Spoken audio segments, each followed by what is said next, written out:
You just walked back into your house after losing your person. The door closes behind you.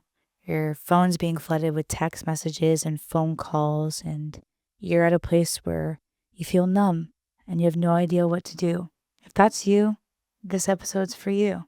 Let's talk about it. A few things before we get into today's episode. This episode really is for the people that are really fresh to the grief club. And I want to address you for a second. Number one, if I were listening to this right as I lost my mom, I would be thinking of the multiple ways that I could tell the person talking to me to off. So I get it. Number two, I hope that by listening through this episode, it gives you some sense of foundation or some sense of normalcy as you navigate this time of loss and as you navigate this time of uncertainty. And last but not least, I'm proud of you for turning this on today. I'm proud of you for trying. If you can't listen to it today, that's okay. We'll be here whenever you're ready. But if you are listening through it today, I'm really proud of you. Whoever sent this to you loves you and hopefully thinks you'll get something out of listening to it today. So just know that I'm proud of you for being here. I'm proud of you for every single day you're getting up and choosing to move forward, even though it's not really a choice you get to make yourself. All right, let's get into it. You know those scenes in movies where the person's standing still and everyone is moving quickly around them? It's like a blur around them. That's really what I remember the first week, the first month, the first hours of loss really feeling like. And I haven't really found another way to describe that. Besides my girl Gina Maffa, in her book, she talks about the grief fall and how it just feels like you're free falling into nothing. It's another really good way to describe it. And I genuinely feel that so heavily. It feels like you're just falling. And that's okay. It's exactly how you should be feeling. Right now, you're probably feeling like this is surreal. It's probably feeling dreamlike, like you're outside of your body. You probably have some insane brain fog. Time probably feels extremely distorted for you. And you might feel numb instead of sad. You might feel numb instead of anger. None of these things are wrong. It's actually a protection mechanism. And we actually released an episode on this not too long ago, but it's your brain protecting you. It's science. It's okay. Next, I want to get into the fact that you don't have to process everything, let alone anything right now. People are going to ask how you're doing, and you're going to want to throw up, might even cry, or both at the same time. I have fallen victim to that. Somebody asked me how I was doing, and I literally cried and threw up at the same time. So if that happens to you too, you're not alone. You're also going to feel a pressure to respond to people correctly. And I'm here to tell you that no matter how you respond is the correct way to respond. Your job is to get through the day. Your job is to get through the next few hours. And you don't need to understand loss yet. You don't need to explain your grief to anyone. Just get through the next few hours. There's some things that might happen to you emotionally that I want to go through really quickly as well. You might get random waves of emotion. You're going to also have moments of no emotion at all. You're going to cry at really unexpected moments. You'll also feel really normal moments and then feel really guilty about feeling really normal moments. And all that to be said, you might feel absolutely nothing. And that's okay too. I remember not feeling anything for a long time and feeling like I was crazy for not feeling anything. And you're not crazy. It's your body protecting you. It can't feel anything because it's in such a state of shock. That shock is normal. Let your body take that shock, okay? None of these responses mean that you're grieving incorrectly. None of these responses mean that you're grieving wrong. Grief in the early stages is extremely unpredictable, like a tornado that's just not touching down, okay? It's like you don't know where it's going next. You don't know where the wind is blowing. That's okay. It's normal. You don't need to control it. You don't need to know where it's going to take you. Just be. I remember literally breaking down anywhere and everywhere, in the car, on work calls.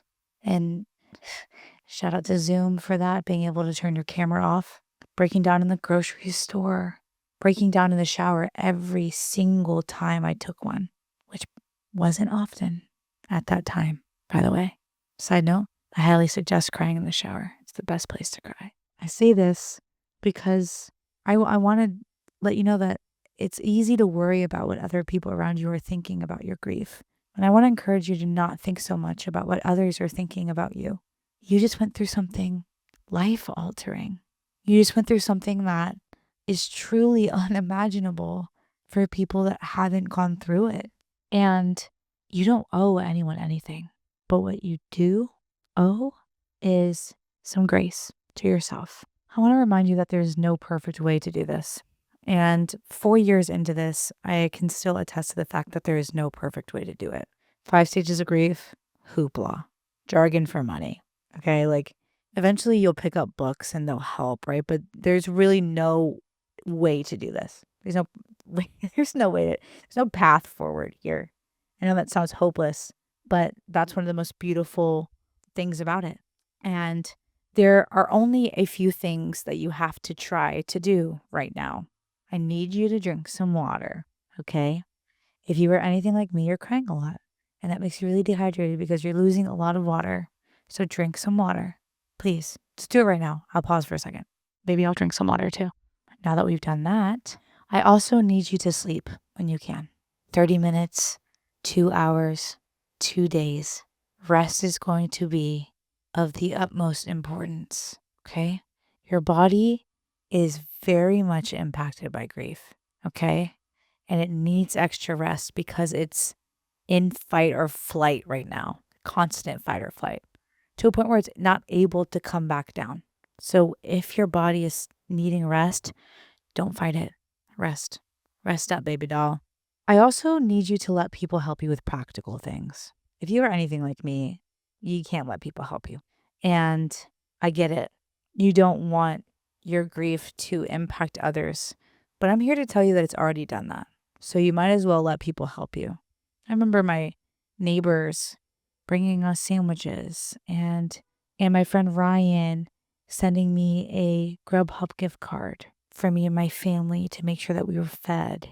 And I remember, people picking my family up from the airport and little logistical, practical things that people can help you with. Let them do that. You're not inconveniencing them. If anything at all, you're giving them a sense of normalcy in loss. You're letting them help you. It's important. Let them do that. Okay? Last but not least in this category, I want to tell you to try not to isolate.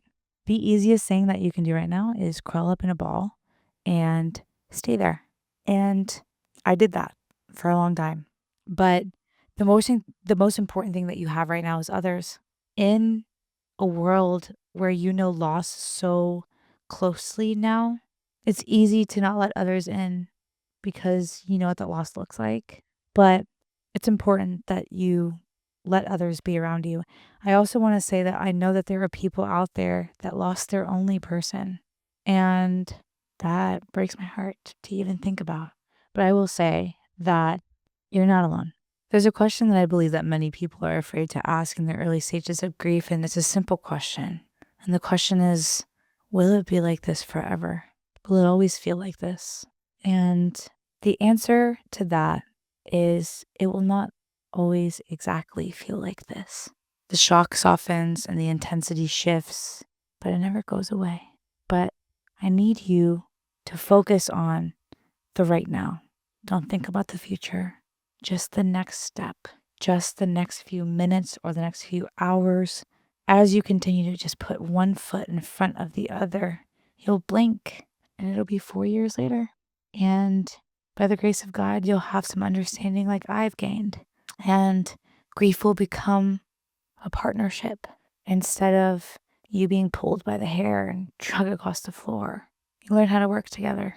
And you learn how to let grief become a part of your life instead of fighting it and directing it and hating it. It can become something really beautiful eventually. But the future doesn't matter right now.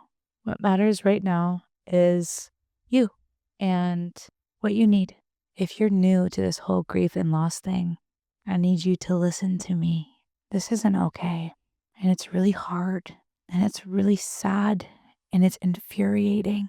But I'm here to tell you that nothing right now is requiring you to have the right words. Nothing right now is requiring you to do the right things. There's no guidelines.